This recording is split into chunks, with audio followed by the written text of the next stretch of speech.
दाभोळकर साहेब, गेल्या 15 दिवसापासून आम्ही बघतो की आपली दिव्यांग साथी संघटना व त्याचे सगळे सदस्य वारंवार तहसील कार्यालयामध्ये आपण नेहमीच असतात. त्यांच्या हातामध्ये कधी आधार कार्ड असतो, तर कधी पॅन कार्ड असतो, तर कधी UDID कार्ड असतो. तो अशी काय समस्या आहे का आपल्या दिव्यांगांना 2-2, 4-4 दिवसासाठी नंतर तहसीलमध्ये येतात? गेल्या 4-5 महिन्यापासून शासनाने असा नियम काढला आहे, संजय गांधी निराधार योजनेची पेन्शन ही DBT मार्फत येईल. त्या DBT मार्फत येण्यासाठी तहसील कार्यालय संगमेर यांनी आमच्याकडे बँकेचे आधार कार्ड, बँकेचे पुस्तक, आधार कार्ड लिंक, मोबाईल नंबर हे सर्व पूर्तता मागितली.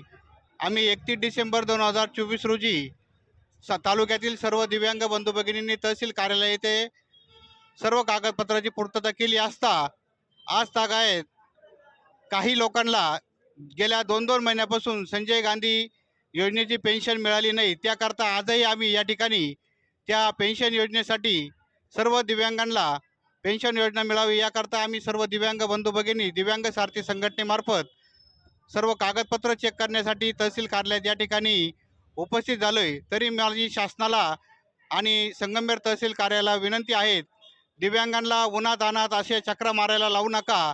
दिव्यांगांची पेन्शन वेळेत जमा व्हावी अशी मी सर्व दिव्यांगांच्या मार्फत आणि दिव्यांग सारथी संघटनेमार्फत आपणास विनंती करतो. आपल्याला असं वाटत आहे का दाभोळकर साहेब का अधिकारी किंवा तहसील कार्यालयाचे कर्मचारी या आपल्या दिव्यांगाची हेळसांड करतात? असं म्हणता येणार नाही. त्यांनी वेळोवेळी आपल्या दिव्यांग सारथी संघटना आणि दिव्यांग बांधवांना वेळोवेळी जे काय असेल त्या सूचना दिल्या. त्या सूचनाप्रमाणे त्यांचे काम अतिशय व्यवस्थित चालू आहेत. ज्यावेळेस संजय गांधीची पेन्शन आपली तहसील कार्यालयामार्फत येत होती, तर आपल्या तहसील कार्यालयाचे तहसीलदार साहेब, त्याचप्रमाणे पौल साहेब हे आपले ज्या दिवशी आपली पेन्शन येईल तर त्या दिवशी किती रात्र असो, किती वेळ होईल असो, त्यांनी आपल्याला ती पेन्शन वेळेत दिली. त्याबद्दल मी त्यांचे संघटनेच्या वतीने आभारच व्यक्त करतो. त्याचप्रमाणे माझी पुन्हा एकदा त्यांना अशी विनंती राहील, साहेब, संजय गांधीची जी DBT मार्फत पेन्शन जी येऊ राहिली त्याचे कागदपत्राची पूर्तता तयार करून लवकरात लवकर त्या दिव्यांगांना त्या पेन्शन योजनेचा लाभ मिळावा अशी आपणास मी पूर्ण संघटनेच्या वतीने आणि तालुक्यातील दिव्यांग बंधू भगिनींच्या वतीने आपणास पुन्हा एकदा विनंती करतो. लोकांना असं वाटतं कर्मचारी बद्दल, मी तर एक पत्रकार म्हणून आपल्याला विचारतो का जास्त हेळसांड हे कर्मचारी लोकच करतात. सरकारी कर्मचारी हे डॉक्युमेंट्स आणा, ते डॉक्युमेंट्स आणा, याची झेरॉक्स आणा, त्याची. गेल्या 1 महिन्यापासून इथले लोक कमीत कमी एकेकांनी 5-5 वेळे झेरॉक्स दिली, फोटो दिले, UDID कार्ड दिला, बँक पासबुक दिला. याचे सगळे झेरॉक्स हे करतात तरी काय कर्मचारी लोक? यांना एवढे झेरॉक्स पाहिजे तरी कशाला? अगदी बरोबर आहे. आम्ही 31 डिसेंबर 2024 पासून मला वाटतं प्रत्येक दिव्यांगांनी तहसील कार्यालय असन, तलाठी कार्यालय असन, गावोगावी 3-3, 4-4 वेळेस कागदपत्र दिलेले आहे. तरी मी पुन्हा एकदा आपल्या तहसील कार्यालयातील सर्व कर्मचारी, तहसीलदार साहेब आणि शासनाला विनंती करतोय, दिव्यांगांची अशी हेळसांड करू नका, अन्यथा दिव्यांगाचं तीव्र आंदोलन असे आम्हाला उभे करावं लागेल. तरी मी पुन्हा एकदा आपल्याला विनंती करतोय, दिव्यांगांना उन्हातान्हात फिरायला लावू नका. 4-4, 5-5 वेळेस आपल्या कार्यालयात, तलाठी कार्यालयात कागदपत्र ही वेळोवेळी आपण सांगितल्याप्रमाणे दिले आहेत. त्याच्यावर कार्यवाही लवकरात लवकर व्हावी आणि माझ्या दिव्यांग बंधू भगिनींना वेळेत संजय गांधी योजनेचा लाभ मिळावा अशी मी पुन्हा एकदा आपणास विनंती करतो. धन्यवाद.